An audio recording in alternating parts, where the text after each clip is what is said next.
अस्सलाम वालेकुम viewers, hope you are all fine. आज मैं आपको बताऊंगी कि मैट्रिक्स क्या होते हैं।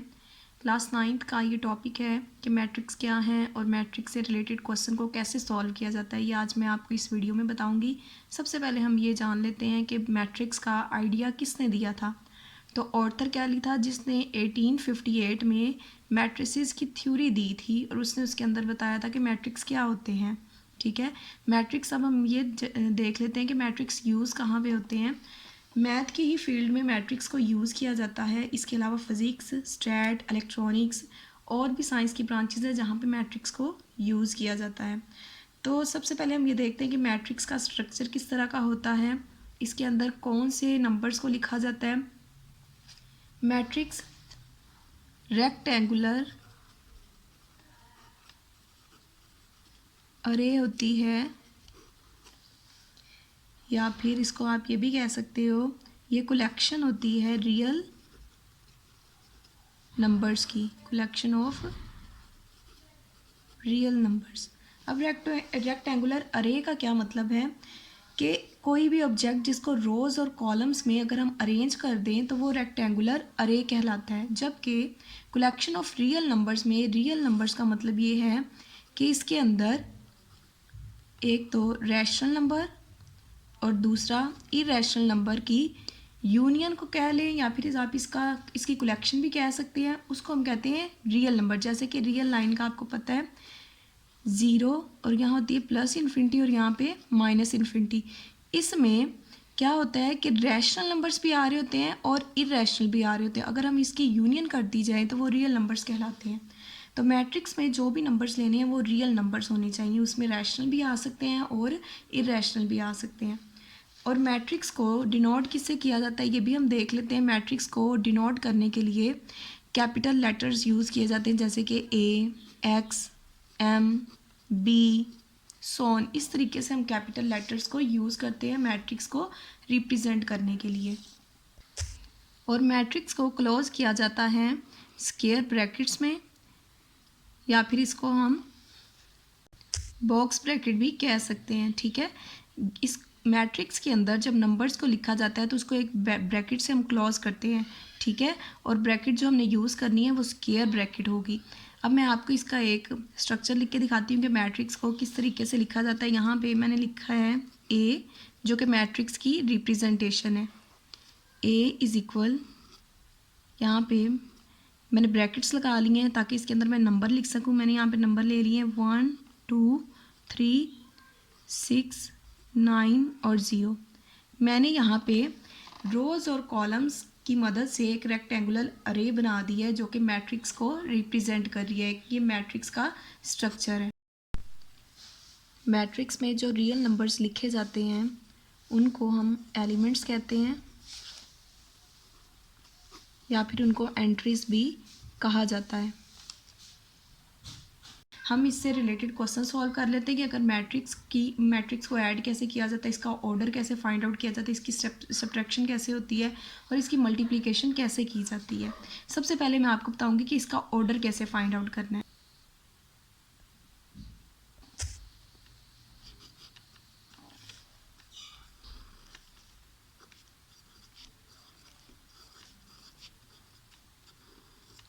यहाँ पे मैंने एक मैट्रिक्स लिख लिया है। सबसे पहले मैं आपको अब बता दूं कि इसके अंदर से रोज और कॉलम्स कैसे निकाले जाते हैं।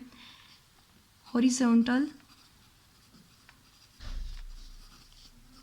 लाइन को हम बोलते हैं रो, जबकि वर्टिकल लाइन को कॉलम कहा जाता है। ठीक है, यहाँ पे हमें नज़र आ रहा है जो हॉरिजॉन्टल लाइन है वो 1 और ये 2 हैं। तो यहाँ पे एक रो और 2, टोटल इस मैट्रिक्स में 2 रोज़ आ रही हैं। ठीक है, अगर हमने इसी मैट्रिक्स में से कॉलम निकालने हो तो कॉलम कहते हैं वर्टिकल लाइन में। वर्टिकल लाइन को एक कॉलम है यहाँ पे, ये सेकंड है और ये थर्ड है। यहाँ पे जो कॉलम आ रहे हैं वो 3 कॉलम्स हैं। ठीक है, यहाँ तक आप लोग को क्लियर हो गया होगा कि मैट्रिक्स को लिखा कैसे जाता है और मैट्रिक्स के अंदर से रोज और कॉलम्स को कैसे फाइंड आउट किया जाता है। अब मैं आपको बताऊंगी ऑर्डर ऑफ अ मैट्रिक्स, किसी भी मैट्रिक्स का ऑर्डर कैसे फाइंड आउट किया जाता है। तो अगर यहाँ पे मैंने एक मैट्रिक्स लिख लिया है A इज़ इक्वल 1 2 4 और 6, किसी भी मैट्रिक्स में मौजूद रोज़ और कॉलम्स की तादाद उसका ऑर्डर बताती है, ठीक है। अगर यहाँ पे मैट्रिक्स मैंने A लिखा है, ठीक है, इसके अंदर अगर m रोज़ हैं, m रोज़ मतलब उसकी तादाद, m मतलब 1 से लेके 100 जितनी मर्जी हो सकती है, और n इसमें कॉलम्स हैं, ठीक है। अगर किसी मैट्रिक्स में m रोज़ हों और n कॉलम्स हों तो उसका ऑर्डर लिखने का तरीका ये होता है m बाय n, ठीक है। तो A मैट्रिक्स से हम यहाँ पे A मैट्रिक्स का ऑर्डर फाइंड आउट कर लेते हैं। Order of matrix A is equal, सबसे पहले हमने देखनी इसमें रोज़, क्योंकि m डिनोट कर रहा है रोज़ को, पहले हमने रोज़ काउंट करनी है इसके अंदर, क्योंकि हॉरिजॉन्टल लाइन डिनोट करती है रोज़ को। एक ये रो है और दूसरी ये रो है, कितनी टोटल रोज़ होगी 2 रोज़। तो यहाँ पे मैं लिख दूँगी m की जगह 2 बाय, अब हमने नेक्स्ट देखनी इसमें कॉलम। कॉलम कहते हैं वर्टिकल लाइन को, 1 और 2, यहाँ पे जो कॉलम्स हैं वो भी 2 हैं, ठीक है। तो ये हमारे पास मैट्रिक्स A का ऑर्डर आ गया है, ठीक है। इसी से रिलेटेड क्वेश्चन जो एक्सरसाइज नंबर 1.1 में दिए गए हैं वो भी मैं आपको सॉल्व करके बता देती हूँ। एक्सरसाइज है 1.1, लिखा हुआ है find the order of the following matrices. जो मैट्रिसेस दिए गए हैं इनका हमने फाइंड करना है ऑर्डर। सबसे पहले यहाँ पे A मैट्रिक्स है तो आपने सबसे पहले इसके आंसर में लिखना है order of matrix A is equal, formula मैंने आपको पहले ही बताया था m by n। m denote कर रहा है रोज़ को और n डिनोट कर रहा है कॉलम्स को। यहाँ पे रोज़ आ रही हैं 1 और 2, 2 लिख देंगे बाय, और यहाँ पे कॉलम्स आ रहे हैं 1 एंड 2। वर्टिकल लाइन शो करेगी कॉलम को और जबकि हॉरिजॉन्टल लाइन शो करेगी रोज़ को, ठीक है। आगे सेम ये सारे क्वेश्चंस यहाँ तक इसी फॉर्मूला से होने हैं। मैं ऑर्डर ऑफ मैट्रिक्स नहीं लिख रही यहाँ पे, सिर्फ मैं आपको बता दूँगी ऑर्डर ऑफ मैट्रिक्स बी। अगर बी का ऑर्डर फाइंड करना है तो यहाँ पे आपको नज़र आ रहा है 1 और 2, 2 रोज़ आ रही हैं बाय, और कॉलम्स यहाँ पे आ रहे हैं 1 एंड 2। क्योंकि ये एक स्केयर मैट्रिक्स है, स्केयर मैट्रिक्स में क्या होता है कॉलम्स और रोज़ की तादाद इक्वल ही होती है, इसलिए 2/2 ही लिखी जाएगी। अब जबकि सी जो कि एक स्केयर मैट्रिक्स नहीं है, रेक्टेंगुलर मैट्रिक्स है, तो इसमें कॉलम्स और रो की तादाद इक्वल नहीं होगी। यहाँ पे रो कितनी आ रही हैं 1 और कॉलम यहाँ पे 1 और ये 2, वर्टिकल लाइन में कितने आ रहे हैं 2 कॉलम्स आ रहे हैं, ठीक है। इसी तरह यहाँ पे ये जो हमारे पास मैट्रिक्स दिया गया है ये भी रेक्टेंगुलर मैट्रिक्स है, यहाँ पे भी कॉलम और रो की जो तादाद है वो इक्वल नहीं होगी। ऑर्डर इसका हम सिंपली फाइंड आउट करेंगे। रोज़ यहाँ पे आ रही हैं 1 2 एंड 3 और कॉलम्स यहाँ पे आ रहे हैं सिर्फ एक, तो यहाँ पे एक लिख देंगे। यहाँ पे 1 2 और 3 आ रहे हैं, 3 आ रही हैं रोज़ बाय, और कॉलम यहाँ पे आ रहे हैं 1 एंड 2। यहाँ पे सिर्फ एक उन्होंने एलिमेंट दिया हुआ है मैट्रिक्स के अंदर, तो यहाँ पे रो भी हमारे पास एक है और कॉलम भी एक है, 1/1। नेक्स्ट है जी लिखा हुआ है, ऑर्डर ऑफ मैट्रिक्स जी लिखेंगे और इक्वल में लिखेंगे इसका ऑर्डर। 1 2 और 3 इसमें आ रही हैं रोज़ और कॉलम आ रहे हैं 1 2 एंड 3, ठीक है। इसी तरह एच है मैट्रिक्स, लिखेंगे ऑर्डर ऑफ मैट्रिक्स एच। यहाँ पे 1 और 2 इसकी रोज़ आ रही हैं बाय, कॉलम लिखेंगे 1 2 एंड 3, ठीक है। तो इसी के साथ एक्सरसाइज 1.1 का क्वेश्चन नंबर 1 हमने कर लिया सॉल्व। अब मैं दूसरा आपको इसका क्वेश्चन बताती हूँ कि कौन से ऐसे मैट्रिक्स हैं जो इक्वल होते हैं। कंडीशंस ऑफ इक्वल मैट्रिसेस, जब एक से ज़्यादा मैट्रिक्स की बात की जाती तो हम उसको पढ़ते हैं मैट्रिसेस। कौन से ऐसे मैट्रिक्स हैं जो इक्वल होते हैं और उनकी कंडीशंस क्या हैं वो सबसे पहले हम उसकी बात कर लेते हैं। इसकी 2 कंडीशंस होती हैं। फर्स्ट इसकी ये कंडीशन है order of matrix A is equal to order of matrix B. अब ए और बी की बात मैंने क्यों की है, फ़र्ज़ कर लें यहाँ पे अगर हमारे पास 2 मैट्रिक्स दिए गए हों जो कि ए हो एक और दूसरा हो बी, हमने ये साबित करना हो कि ये दोनों आपस में इक्वल हैं, तो इसके लिए सबसे पहले हमने ये दो कंडीशन उसमें चेक कर लेनी है। सबसे पहली कंडीशन उसकी ये होनी चाहिए, order of matrix A matrix का ऑर्डर बी मैट्रिक्स के ऑर्डर के इक्वल होना चाहिए। दूसरी कंडीशन हमने ये देखनी है, corresponding elements of matrices are equal, should be equal, ठीक है, और उनके कॉरेस्पॉन्डिंग एलिमेंट्स भी इक्वल होने चाहिए इन दोनों मैट्रिसेस के लिए। अब हम इसके एक एग्जांपल डिस्कस कर लेते हैं। यहाँ पे मैंने मैट्रिक्स ए ले लिया है 0 4 6 1 3 5। ए मैट्रिक्स मैंने ये ले लिया है और बी मैट्रिक्स मैंने ले लिया है 0 4 5 1 3 5।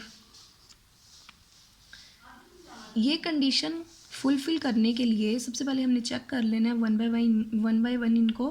फर्स्ट कंडीशन है इसकी, order of matrix A is equal to order of matrix B. A का सबसे पहले हम ऑर्डर ले लेते हैं। ऑर्डर फाइंड आउट करने के लिए पहले भी मैंने अभी आपको क्वेश्चन सॉल्व करके दिखाए हैं, अगर आपको नहीं समझ आई तो आप इस वीडियो को अगेन देख सकते हो, ठीक है। ऑर्डर इसका अगर हमने फाइंड करना है तो सबसे पहले हम यहाँ पे इसका फॉर्मूला लिख लेंगे m/n। m का मतलब है रोज़ और n का मतलब है कॉलम्स, ठीक है। तो यहाँ पे सबसे पहले जब भी हम इसका ऑर्डर लिखेंगे पहले हम रोज़ की तादाद लिखेंगे, बाय लिख के आगे लिख देंगे कॉलम्स की तादाद। यहाँ पे मैं लिख रही हूँ order of matrix A is equal, यहाँ पे रोज़ आ रही 1 और 2, ए मैट्रिक्स में 2 आ रही हैं रोज़ बाय, और इसमें कॉलम्स आ रहे हैं 1 2 और 3, ठीक है। अब हमने ऑर्डर मैट्रिक्स बी का लेना है। ऑर्डर ऑफ मैट्रिक्स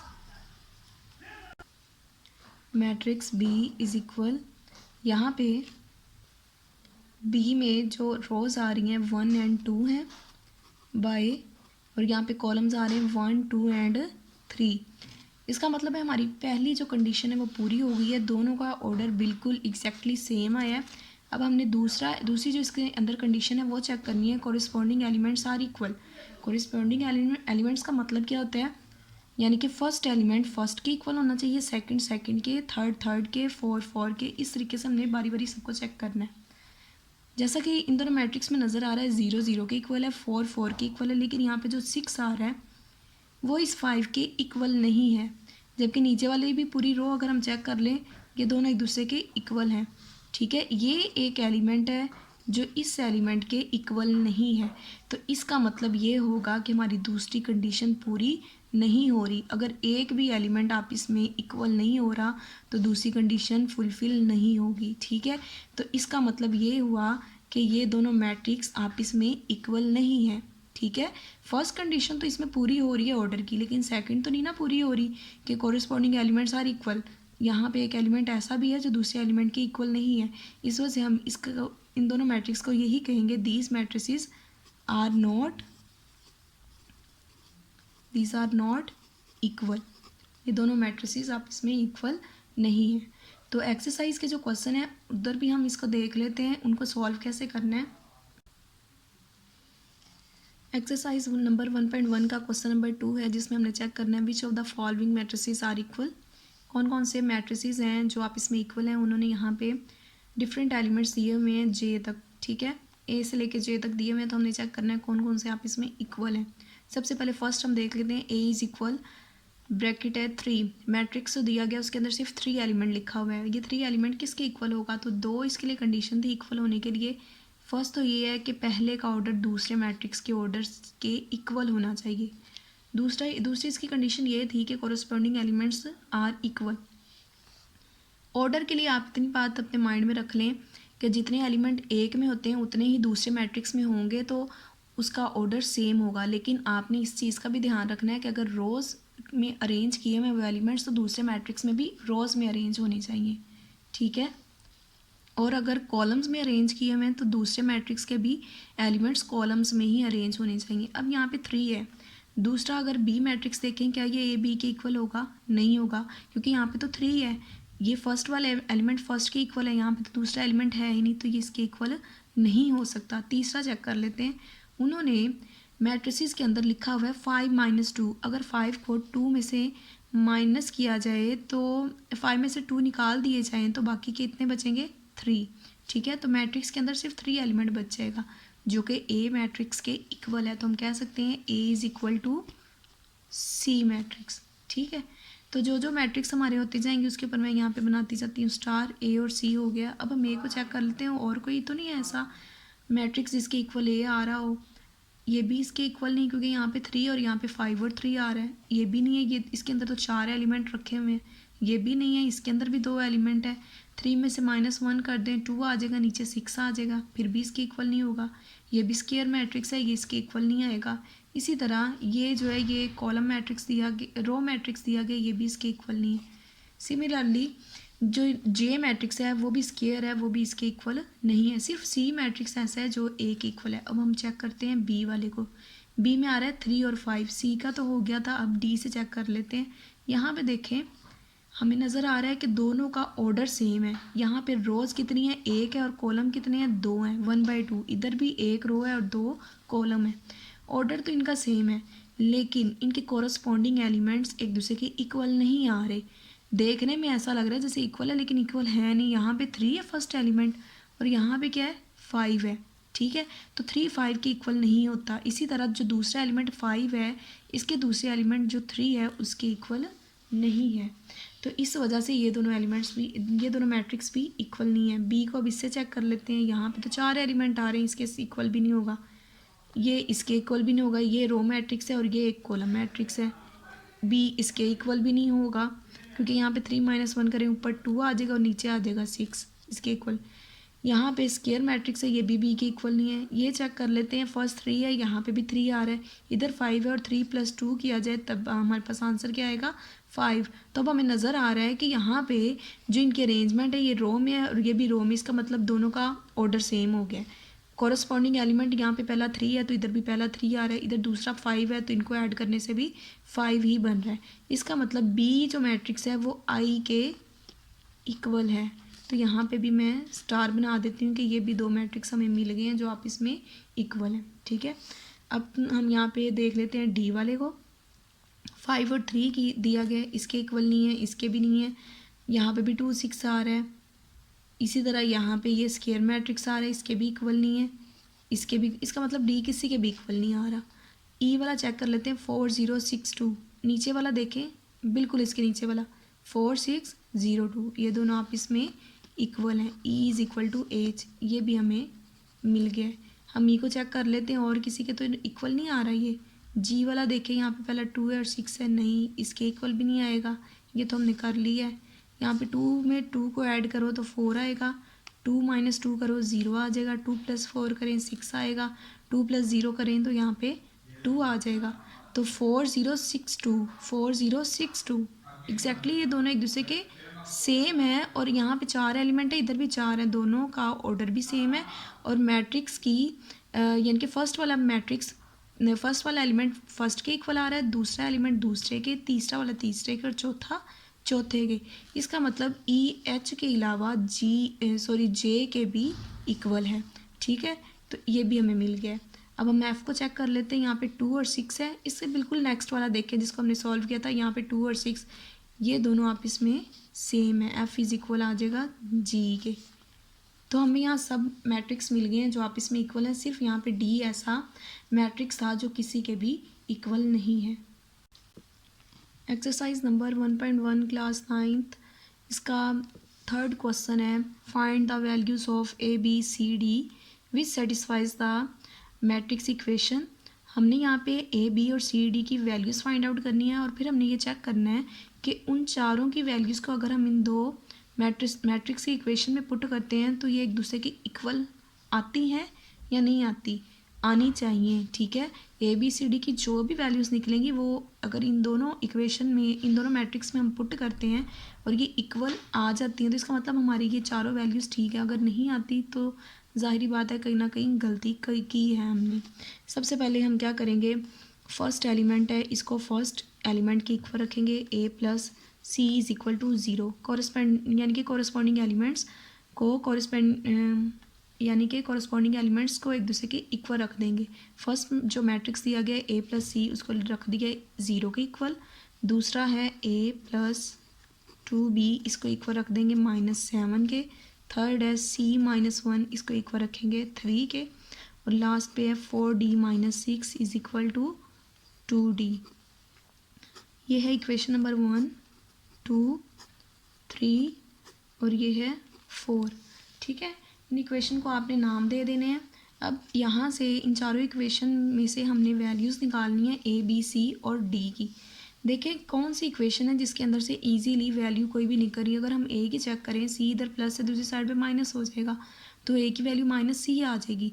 हमें कोई अल्फ़ाबेटिक नंबर नहीं चाहिए इसके आंसर में, हमें कोई रियल नंबर चाहिए, जैसे 1, 2, 3 ऐसा कोई इसका आंसर आना चाहिए। वो रैशनल भी हो सकता है और इरेशनल भी हो सकता है। तो यहाँ पे हम दूसरी इक्वेशन अब चेक कर लेते हैं। a+2b, यहाँ पे भी देखें a की वैल्यू नहीं निकल सकती जब तक b की नहीं हमारे पास होगी, या फिर b की तब तक नहीं निकल सकती जब तक a की नहीं होगी। अब तीसरी इक्वेशन हम चेक कर लेते हैं। यहाँ पे लिखा हुआ है c-1 इज इक्वल टू 3। यहाँ से हम इजीली निकाल सकते हैं c की value.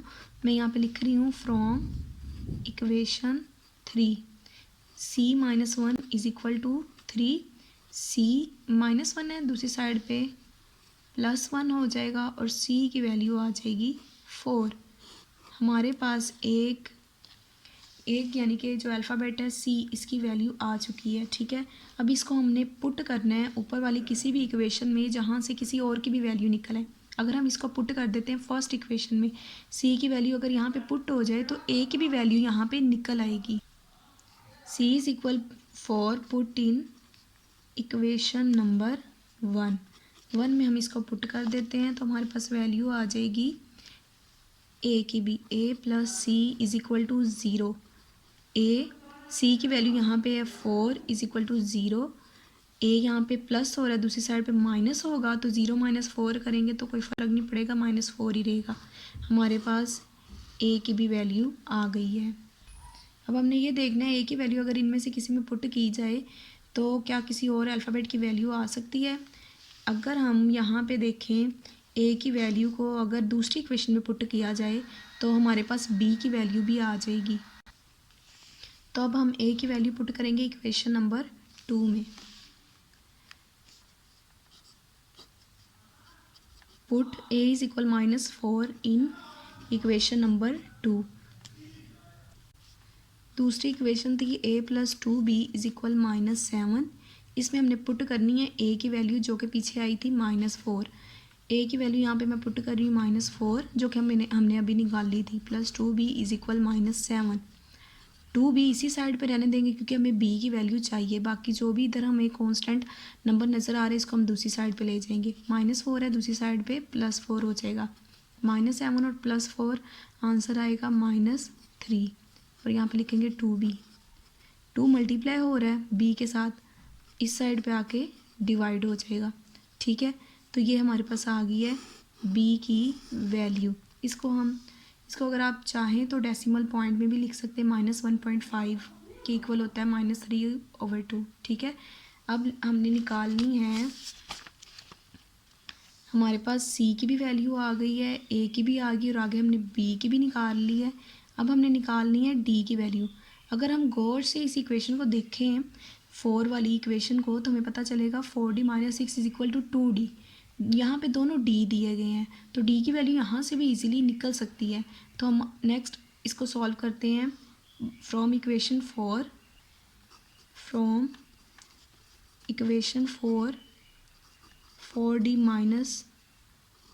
4d-6 is equal 2d।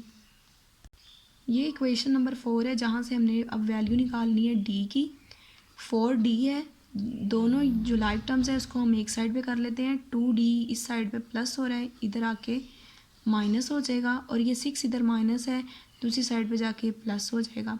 4d में से अगर 2d माइनस कर दिया जाए, 4 में से 2 निकालें तो 2 आएगा और साथ में d आ जाएगा इज इक्वल टू 6। 2 मल्टीप्लाई हो रहा है, इस साइड पे जाके वो डिवाइड हो जाएगा। जब डिवाइड होगा तो आंसर आ जाएगा यहाँ पे 3। ठीक है, तो हमारे पास अब डी की वैल्यू भी आ गई है। अब चारों की जब वैल्यूज़ निकल आई है, यहाँ पे लिख लेते हैं। ए की वैल्यू आई थी, A is equal -4, B is equal -3/2, C is equal +4 और डी इज़ इक्वल 3। इन चारों की जब वैल्यूज़ आ गई हैं, उन्होंने कहा था find the values of A B C and D which satisfies the एक मैट्रिक्स इक्वेशन। जो मैट्रिक्स का एक इक्वेशन का क्वेश्चन दिया गया था, उसके अंदर हमने इन चारों की वैल्यूज़ पुट करके देखनी है कि क्या ये दोनों मैट्रिक्स आप इसमें इक्वल हैं या नहीं हैं। अब हम इस इक्वेशन में ये चारों वैल्यूज़ पुट करके देखेंगे कि ये दोनों मैट्रिक्स आप इसमें इक्वल आ रहे हैं या नहीं आ रहे। अगर आ रहे हैं तो हमारे ये चारों आंसर ठीक है, अगर नहीं आ रहे तो कहीं ना कहीं गलती हुई है। यहाँ पे देख लेते हैं, ए का वैल्यू यहाँ पे है -4 और सी की वैल्यू यहाँ पे आई थी +4। ए की वैल्यू है -4 +2 और बी की वैल्यू है -3/2। ठीक है, आगे सी आ गया। सी की वैल्यू थी 4 और -1 4। डी की वैल्यू यहाँ पे है 3 -6। इस साइड पे लिख देते हैं 0 3 -7 2 और डी आ रहा है। डी यहाँ पे कितनी इसकी वैल्यू निकली है 3, वो लिख देंगे। यहाँ पे 4 - 4 किया जाए तो 0 आएगा, 4 में से -1 करें तो 3 आएगा। -4 और प्लस नीचे वाला जो 2 आ रहा है यहाँ पे ओवर में, ये ऊपर वाले 2 से कैंसिल हो जाएगा और -3 आ जाएगा। प्लस माइनस यहाँ पे माइनस आ जाएगा। 4 3s are 12 -6 0 3 -7 2 3s are यहाँ पे आ जाएंगे 6 0 3 -4 और -3 आंसर आएगा -7। 12 में से अगर 6 निकाले जाएं तो यहाँ पे आ जाएगा 6 0 3 -7 और 6। आप लोग को नज़र आ रहा होगा दोनों मैट्रिक्स एक दूसरे के इक्वल हैं, इनके कॉरस्पॉन्डिंग एलिमेंट्स भी एक दूसरे के इक्वल है। इसका मतलब हमारा आंसर भी ठीक आया है। तो इसी के साथ एक्सरसाइज 1.1 हमारी होती है ख़त्म। नेक्स्ट मैं आपको बताऊंगी 1.2। इसी के साथ मेरे चैनल को देखते रहिए। मेरी वीडियो अच्छी लगी हो तो इसको लाइक करें, शेयर करें और मेरे चैनल को भी सब्सक्राइब करें।